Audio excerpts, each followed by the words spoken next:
Hello, people. Since I've been talking about palmistry and all, I read this book called the Lal Kitab. It's an English version of the uh, most famous and rare book on astrology, originally written in Telugu. So I just have to say this, yeah, that this book Lal Kitab is very, like, I was very excited when I bought it, and there was that feeling of oh my god, it's I'm about to enter a whole brand new world. So it is I mean, it's been called the biggest seller of all astrology books, Lal Kitab. But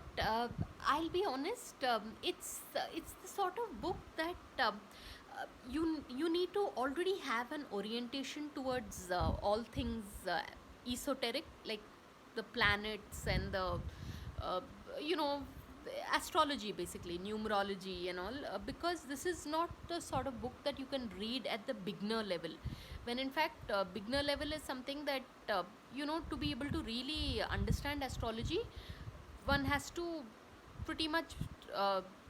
something has to be at the beginner level, because Rahu, Ketu,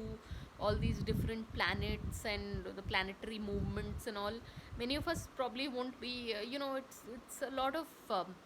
you have to really apply your mind to it. So but Lal Kitab is